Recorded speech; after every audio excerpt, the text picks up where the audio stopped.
ಮೇ ತಿಂಗಳು ಮುಗಿದು ಜೂನ್ ತಿಂಗಳು ಆರಂಭವಾಗ್ತಾ ಇದೆ. ಜೂನ್ 1 ಬಂತು ಅಂದರೆ ಕೇವಲ ಹೊಸ ತಿಂಗಳು ಮಾತ್ರವಲ್ಲ, ನಿಮ್ಮ ದೈನಂದಿನ ಜೀವನದ ಮೇಲೆ ನೇರ ಪರಿಣಾಮ ಬೀರುವಂಥ ಹಲವು ಪ್ರಮುಖ ನಿಯಮಗಳು ಇಡೀ ದೇಶದಾದ್ಯಂತ ಹಾಗೂ ನಮ್ಮ ಕರ್ನಾಟಕದಲ್ಲಿ ಬದಲಾಗುತ್ತಿವೆ. ನೀವು ಶಾಲಾ ಮಕ್ಕಳ ಪೋಷಕರಾಗಿದ್ದರೆ, ಗೃಹ ಬಳಕೆಯ LPG ಸಿಲಿಂಡರ್ ಬಳಸುತ್ತಿದ್ರೆ, ಸರ್ಕಾರದ ಪಿಂಚಣಿ ಪಡೆಯುತ್ತಿದ್ರೆ ಅಥವಾ ಸಾಮಾನ್ಯ ಬ್ಯಾಂಕಿಂಗ್ ಗ್ರಾಹಕರಾಗಿದ್ದರೆ ಈ ಮಾಹಿತಿ ನಿಮಗೆ ತುಂಬ ಉಪಯುಕ್ತವಾಗಿದ್ದು, ಇಂದು ನಾವು ಜೂನ್ 1ರಿಂದ ಜಾರಿಗೆ ಬರುವಂತಹ ಪ್ರಮುಖ ಬದಲಾವಣೆಗಳ ಬಗ್ಗೆ ಕಂಪ್ಲೀಟ್ ಆಗಿ ತಿಳಿಸಿಕೊಡಲಿದ್ದೇವೆ. ಎಲ್ಲೂ ಸ್ಕಿಪ್ ಮಾಡದೆ ಕೊನೆವರೆಗೂ ಗಮನವಿಟ್ಟು ಕೇಳಿ. ಅದಕ್ಕೂ ಮುನ್ನ ನೀವಿನ್ನು ನಮ್ಮ ಚಾನಲ್ಗೆ ಸಬ್ಸ್ಕ್ರೈಬ್ ಆಗಿಲ್ಲ ಅಂದರೆ ಈಗಲೇ ಸಬ್ಸ್ಕ್ರೈಬ್ ಆಗಿ ನೋಟಿಫಿಕೇಷನ್ ಅನ್ನು ಆನ್ ಮಾಡಿಕೊಳ್ಳಿ. 1ನೇ ನಿಯಮ, 1ನೇ ತರಗತಿ ದಾಖಲಾತಿ ವಯೋಮಿತಿ ಸಡಿಲಿಕೆ. ಪೋಷಕರಿಗೆ ಅತ್ಯಂತ ಮುಖ್ಯವಾದ ಸುದ್ದಿ. ಕರ್ನಾಟಕದಲ್ಲಿ ಈ ವರ್ಷ 2026-27ನೇ ಶೈಕ್ಷಣಿಕ ವರ್ಷದ 1ನೇ ತರಗತಿ ದಾಖಲಾತಿಗೆ ಸಂಬಂಧಿಸಿದಂತೆ ಸರ್ಕಾರ ದೊಡ್ಡ ನಿರ್ಧಾರ ತೆಗೆದುಕೊಂಡಿದೆ. ರಾಷ್ಟ್ರೀಯ ಶಿಕ್ಷಣ ನೀತಿ ಪ್ರಕಾರ ಜೂನ್ 1ರ ವೇಳೆಗೆ ಮಗುವಿಗೆ ಕಡ್ಡಾಯವಾಗಿ 6 ವರ್ಷ ತುಂಬಿರಬೇಕು ಎಂಬ ನಿಯಮವಿತ್ತು. ಇದರಿಂದ ಲಕ್ಷಾಂತರ ಮಕ್ಕಳು 1 ವರ್ಷ ಹಿಂದುಳಿಯುವ ಆತಂಕ ಎದುರಾಗಿತ್ತು. ಆದರೆ ಪೋಷಕರ ನಿರಂತರ ಒತ್ತಾಯಕ್ಕೆ ಮಣಿದ ಸರ್ಕಾರ ಶಿಕ್ಷಣ ಸಚಿವರ ನೇತೃತ್ವದಲ್ಲಿ 60 ದಿನಗಳ ಅಂದರೆ 2 ತಿಂಗಳ ವಯೋಮಿತಿ ಸಡಿಲಿಕೆಯನ್ನು ಘೋಷಿಸಿದೆ. ಇದರ ಅರ್ಥ ಏನೆಂದರೆ, ನಿಮ್ಮ ಮಗುವಿಗೆ ಜೂನ್ 1ರ ವೇಳೆಗೆ 5 ವರ್ಷ 10 ತಿಂಗಳು ತುಂಬಿದ್ದರೂ ಸಹ ನೀವು 1ನೇ ತರಗತಿಗೆ ನೇರವಾಗಿ ದಾಖಲು ಮಾಡಬಹುದು. ಇದು LKG ಮತ್ತು UKG ದಾಖಲಾತಿಗಳಿಗೂ ಅನ್ವಯಿಸುತ್ತದೆ. ಇದರಿಂದಾಗಿ ಕರ್ನಾಟಕದ ಸುಮಾರು 2.5 ಲಕ್ಷ ವಿದ್ಯಾರ್ಥಿಗಳಿಗೆ ದೊಡ್ಡ ರಿಲೀಫ್ ಸಿಕ್ಕಂತಾಗಿದೆ. ಆದರೆ 5 ವರ್ಷ 10 ತಿಂಗಳಿಗಿಂತ ಕಡಿಮೆ ವಯಸ್ಸಿನ ಮಕ್ಕಳು ಈ ಬಾರಿ ಅಡ್ಮಿಷನ್ ಪಡೆಯಲು ಸಾಧ್ಯವಿಲ್ಲ. 2ನೇ ನಿಯಮ, LPG ಗ್ಯಾಸ್ ಸಿಲಿಂಡರ್ ಬೆಲೆ ಮತ್ತು ಬುಕಿಂಗ್ ನಿಯಮಗಳು.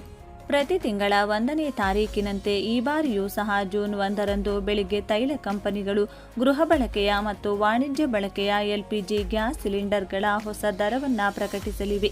ಕಳೆದ ಕೆಲವು ತಿಂಗಳುಗಳಿಂದ ಅಂತಾರಾಷ್ಟ್ರೀಯ ಮಟ್ಟದಲ್ಲಿ ಕಚ್ಚಾ ತೈಲ ಮತ್ತು ಗ್ಯಾಸ್ ಬೆಲೆಗಳಲ್ಲಿ ಏರಿಳಿತವಾಗುತ್ತಿರುವುದರಿಂದ ಜೂನ್ 1ರಿಂದ ಗ್ಯಾಸ್ ಸಿಲಿಂಡರ್ ಬೆಲೆಯಲ್ಲಿ ಬದಲಾವಣೆಯಾಗುವ ಸಾಧ್ಯತೆ ಇದೆ. ಇದರೊಂದಿಗೆ ಗ್ಯಾಸ್ ಬುಕಿಂಗ್ ಮತ್ತು ಡೆಲಿವರಿ ಪ್ರಕ್ರಿಯೆಯನ್ನು ಮತ್ತಷ್ಟು ಪಾರದರ್ಶಕಗೊಳಿಸಲು OTP ಆಧಾರಿತ ನಿಯಮಗಳನ್ನು ಕಡ್ಡಾಯಗೊಳಿಸಲಾಗುತ್ತಿದೆ. ಹಾಗಾಗಿ ಸಿಲಿಂಡರ್ ಬುಕ್ ಮಾಡುವಾಗ ನಿಮ್ಮ ಮೊಬೈಲ್ ಸಂಖ್ಯೆ ಚಾಲ್ತಿಯಲ್ಲಿದೆಯೇ ಎಂಬುದನ್ನು ಖಚಿತಪಡಿಸಿಕೊಳ್ಳಿ. 3ನೇ ನಿಯಮ, ಪಿಂಚಣಿದಾರರಿಗೆ ಜೀವಂತ ಪ್ರಮಾಣಪತ್ರ ಮತ್ತು ಖಾತೆ KYC ಅಪ್ಡೇಟ್. ಪ್ರತಿ ತಿಂಗಳು ಸರ್ಕಾರದ ವಿವಿಧ ಯೋಜನೆಗಳ ಅಡಿಯಲ್ಲಿ ವೃದ್ಧಾಪ್ಯ ಪಿಂಚಣಿ, ವಿಧವಾ ಪಿಂಚಣಿ ಅಥವಾ ವಿಕಲಚೇತನರ ಪಿಂಚಣಿ ಹಣವನ್ನು ಪಡೆಯುತ್ತಿರುವವರಿಗೆ ಜೂನ್ 1ರಿಂದ ಹೊಸ ಸೂಚನೆ ಹೊರಬೀಳುತ್ತಿದೆ. ಪಿಂಚಣಿ ಹಣ ಯಾವುದೇ ಅಡೆತಡೆ ಇಲ್ಲದೆ ನಿಮ್ಮ ಖಾತೆಗೆ ಜಮೆಯಾಗಬೇಕಾದರೆ ನಿಮ್ಮ ಬ್ಯಾಂಕ್ ಅಥವಾ ಪೋಸ್ಟ್ ಆಫೀಸ್ ಖಾತೆಗೆ ಆಧಾರ್ KYC ಕಂಪ್ಲೀಟ್ ಆಗಿರಬೇಕು.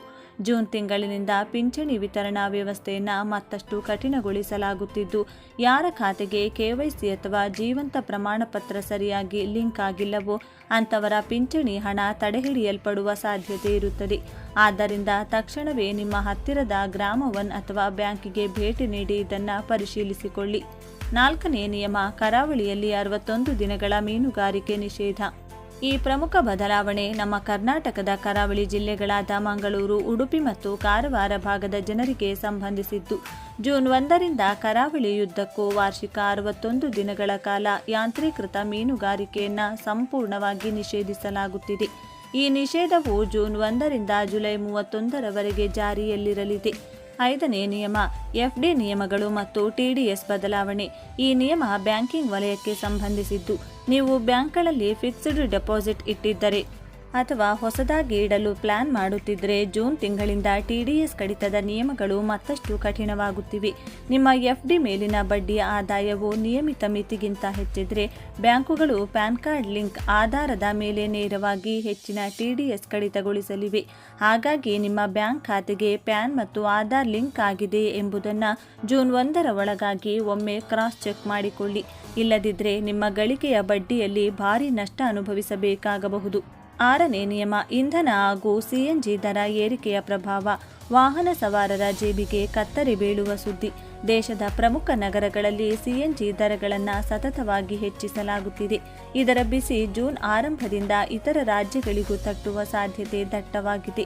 ಕಚ್ಚಾ ತೈಲದ ಬೆಲೆಯಲ್ಲಿನ ಏರಿಳಿತ ಮತ್ತು ಸರಬರಾಜು ವೆಚ್ಚ ಹೆಚ್ಚಳದಿಂದಾಗಿ ಸಾರಿಗೆ ವೆಚ್ಚ ದುಬಾರಿಯಾಗಬಹುದು. ಇದು ಪರೋಕ್ಷವಾಗಿ ನಿಮ್ಮ ದೈನಂದಿನ ತರಕಾರಿ ಮತ್ತು ಅಗತ್ಯ ವಸ್ತುಗಳ ಬೆಲೆ ಏರಿಕೆಗೂ ಕಾರಣವಾಗಬಹುದು. ಪ್ರವಾಸ ಅಥವಾ ಅಗತ್ಯ ಪ್ರಯಾಣ ಮಾಡುವ ಮುನ್ನ ನಿಮ್ಮ ಬಜೆಟ್ ಅನ್ನು ಪ್ಲಾನ್ ಮಾಡಿಕೊಳ್ಳಿ. 7ನೇ ನಿಯಮ, ಖಾಸಗಿ ಶಾಲೆಗಳಿಗೆ ಹೊಸ ಭೂಮಿ ಲೀಸ್ ನಿಯಮ. ಈ ನಿಯಮ ಕರ್ನಾಟಕದ ಶೈಕ್ಷಣಿಕ ಸಂಸ್ಥೆಗಳಿಗೆ ಸಂಬಂಧಿಸಿದ್ದು. ಖಾಸಗಿ ಶಾಲೆಗಳನ್ನು ನಡೆಸಲು ಸರ್ಕಾರ ಜೂನ್ನಿಂದ ನಿಯಮಗಳನ್ನು ಬದಲಾಯಿಸಿದೆ. ಈ ಮುಂಚೆ ಶಾಲೆ ನಡೆಸಲು ಕನಿಷ್ಠ 30 ವರ್ಷಗಳ ಭೂಮಿ ಲೀಸ್ ಅವಧಿ ಬೇಕಾಗಿತ್ತು. ಆದರೆ ಈಗ ಶಾಲೆಗಳ ಬೇಡಿಕೆಗೆ ಮಣಿದು ಸರ್ಕಾರ ಇದನ್ನು 15 ವರ್ಷಗಳಿಗೆ ಇಳಿಸಿದೆ. ಆದರೆ ಶಾಲೆಗಳ ಸ್ಥಳ ಬದಲಾವಣೆ ಅಥವಾ ಆಡಳಿತ ಮಂಡಳಿ ಬದಲಾವಣೆಗೆ ಇನ್ಮುಂದೆ 50,000ದಿಂದ ಹಿಡಿದು 2 ಲಕ್ಷ ರೂಪಾಯಿಗಳವರೆಗೆ ಭಾರಿ ಶುಲ್ಕವನ್ನು ಸರ್ಕಾರಕ್ಕೆ ಪಾವತಿಸಬೇಕಾಗುತ್ತದೆ. ಇದು ಖಾಸಗಿ ಶಾಲೆಗಳ ಮ್ಯಾನೇಜ್ಮೆಂಟ್ಗೆ ದೊಡ್ಡ ಪರಿಣಾಮ ಬೀರಲಿದೆ. ನೋಡಿದ್ರಲ್ಲ ಸ್ನೇಹಿತರೆ, ಇವು ಜೂನ್ 1ರಿಂದ ಜಾರಿಗೆ ಬರ್ತಾ ಇರೋ ಪ್ರಮುಖ ಬದಲಾವಣೆಗಳು. ಮಕ್ಕಳ ಅಡ್ಮಿಷನ್ ವಯೋಮಿತಿ ಸಡಿಲಿಕೆ ಆಗಿರೋದು ಅಥವಾ ಗ್ಯಾಸ್ ಸಿಲಿಂಡರ್ ನಿಯಮಗಳ ಬಗ್ಗೆ ನಿಮ್ಮ ಅಭಿಪ್ರಾಯವೇನು? ಕಮೆಂಟ್ ಬಾಕ್ಸ್ನಲ್ಲಿ ತಪ್ಪದೇ ಬರೆದು ತಿಳಿಸಿ. ಈ ಮಾಹಿತಿ ನಿಮ್ಮ ಫ್ರೆಂಡ್ಸ್ ಮತ್ತು ಫ್ಯಾಮಿಲಿಗೂ ತುಂಬ ಉಪಯುಕ್ತವಾಗಿದೆ. ಹಾಗಾಗಿ ಈ ವಿಡಿಯೋವನ್ನು ಈಗಲೇ ಎಲ್ಲರಿಗೂ ಶೇರ್ ಮಾಡಿ. ವಿಡಿಯೋ ಇಷ್ಟ ಆಗಿದ್ದರೆ ಲೈಕ್ ಮಾಡಿ ಮತ್ತು ಇಂತಹದ್ದೇ ಲೇಟೆಸ್ಟ್ ಅಪ್ಡೇಟ್ಗಳಿಗಾಗಿ ನಮ್ಮ ಚಾನಲ್ಗೆ ಸಬ್ಸ್ಕ್ರೈಬ್ ಆಗೋದನ್ನು ಮರಿಬೇಡಿ. ಮತ್ತೊಂದು ಇಂಟ್ರೆಸ್ಟಿಂಗ್ ಮಾಹಿತಿಯೊಂದಿಗೆ ಸಿಗೋಣ. ಅಲ್ಲಿಯವರೆಗೂ ಧನ್ಯವಾದಗಳು.